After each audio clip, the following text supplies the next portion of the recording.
नमस्कार। आप सबका हमारे चैनल ज्ञान द ट्रेजर पर स्वागत है। इस वीडियो में हम आचार्य सुनील सोनी जी से ये प्रश्न करने जा रहे हैं। इनफैक्ट आपके पूछे प्रश्न ही मैं इनसे पूछने जा रहा हूँ, क्योंकि ये बच्चों के लिए काफ़ी काम करते हैं।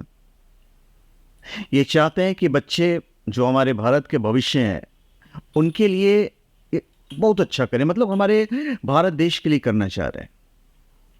तो हमारा इनसे प्रश्न है कि आचार्य जी, आप बच्चों को लेकर काफ़ी कंसर्न रहते हो, तो हमारे चैनल के जो दर्शक बच्चे हैं या अडल्ट हैं या बच्चों के जो मदर फादर हैं, उनको आप क्या मैसेज देना चाहेंगे हमारे चैनल के थ्रू?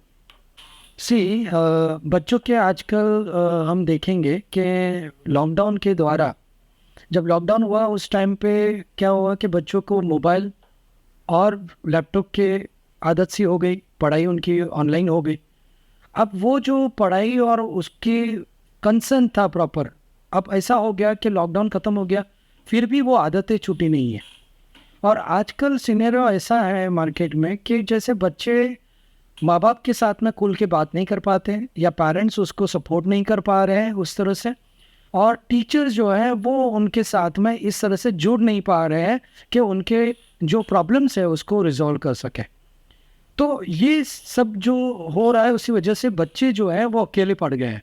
अब अकेले बच्चे होने की वजह से वो क्या करते हैं, कहीं पे भी वो अपना प्रॉब्लम सॉल्व करने के लिए अपने दोस्तों के बीच में या ये कोई ना कोई गाइडलाइन कहीं से भी वो ढूंढ लेते हैं और गलत तरीके से वो अपना फ्यूचर बनाने की कोशिश करते हैं।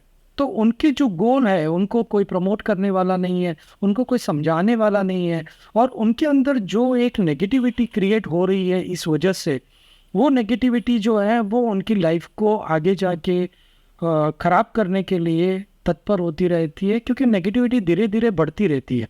अब सपोर्ट सिस्टम उसकी जो है वो माँ बाप होते हैं, टीचर होते हैं, गुरु होते हैं, और वो जब उसके पास से हट जाते हैं तो वो फिर कहाँ जाएगा बच्चा। ये एक बड़ी सी एक व्यथा है इस समाज की आज के ज़माने में। और जैसे हमने बोला कि बच्चे मोबाइल छोड़ नहीं पा रहे हैं, गेम के द्वारा उसके साथ कनेक्ट हो गए। पहले तो पढ़ाई की बात थी, अब गेम के द्वारा उसके साथ जुड़े हैं। कई बार हमने ऐसे भी सुना है कि जो मोबाइल नहीं दिया गया तो भी बच्चे एंजाइटी के मोड में चले जाते हैं, वहाँ से डिप्रेशन में चले जाते हैं। तो ये कोई रीज़न नहीं है। तो आजकल सिनेरियो बहुत ही ख़राब है, तो हमें बच्चों पे बहुत ही ध्यान देना चाहिए। ये मेरा सोच है और इसी पे अभियान पे हम काम करना चाहते हैं। और पेरेंट्स को भी मैं देखना चाहता हूँ कि आप भी अपना समय, कुछ ज़्यादा समय बच्चों के लिए दीजिए और उनकी बातों को समझिए। हमें उनको घुमाने के लिए लेके जाना, बाहर लेके जाना, कहीं ट्रिप पे लेके जाना, ये उनका प्रॉब्लम नहीं है। ये तो कई भी तरीके से वो कर लेते हैं बच्चे लोग, लेकिन उनकी मन की बातों को सपोर्ट करना, उनको सपोर्ट करना, ये बहुत ज़रूरी होता है। और इसके लिए हर पेरेंट्स को मेरा रिक्वेस्ट है कि आप उन बच्चों के साथ में इस तरह से आप अपना स्पेंड करिए, उनको भी अपने जो प्रॉब्लम्स है उसको समझने की कोशिश करिए। उनके ऊपर दबाव डाल के कि मुझे डॉक्टर बनना था, मैं नहीं बना, तो तू भी डॉक्टर बनेगा, ऐसा नहीं होता है।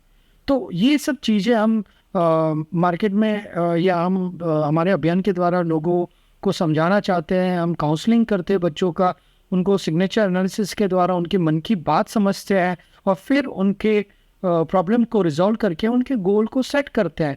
और इस तरह से वो आगे बढ़ेंगे तो बहुत ही अच्छी चीज़ समाज के लिए बनेगी। और बच्चे हमारे लिए जो है कि हमारे समाज को, हमारे देश को आगे लेके जाने के लिए है, तो हमें उसके ऊपर काम ज़्यादा करना चाहिए। धन्यवाद सर। Thank you. आपके साथ एक चीज़ जुड़ा हुआ है, स्पिरिचुअल गुरु। करेक्ट। तो एज ए स्पिरिचुअल गुरु आप उन बच्चों के साथ, मतलब एक तो आपने बोला कि सिग्नेचर एनालिसिस करेंगे, और स्पिरिचुअल गुरु होते हुए और क्या कर सकते हैं बच्चों के साथ? बेसिकली मैं बताया, जैसे हम बताते हैं कि ज्योतिष का भी हम सहारा ले सकते हैं, जैसे उसकी कुंडली होती है। अब मैं बताऊं आपको कि कुंडली के अंदर ऐसे 2-3 भाव होते हैं जिसके द्वारा हम उनको गाइड कर सकते हैं कि कौन से कैरियर में, कौन सी पढ़ाई में आप जा सकते हैं, जहाँ पे आप बाय डिफॉल्ट सक्सेस हो सकते हैं। अब बच्चे को क्या है, माँ बाप ने बताया कि मुझे डॉक्टर बनाना है, तेरे को तो डॉक्टर बन जाओ।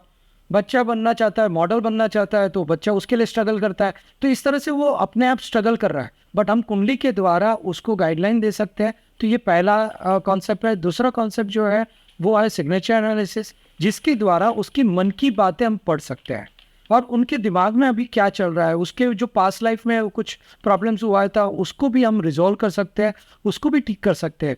ये दो तरीका। तीसरा तरीका हमने रेकी हीलिंग द्वारा, जो पॉजिटिव एनर्जी के द्वारा हम उनको अफर्म करके उनकी जो सोच को है पॉजिटिव बना के हम उसको ठीक कर सकते हैं। और इस तरह से बच्चे को अपने साथ में अपनी जो गोल है, वो जो आगे बढ़ना चाहता है, उसके लिए हम पैशनेट बना के हम उसको अपने गोल को पूरा करवा सकते। धन्यवाद सर, आपका चैनल पे हमारा स्वागत है।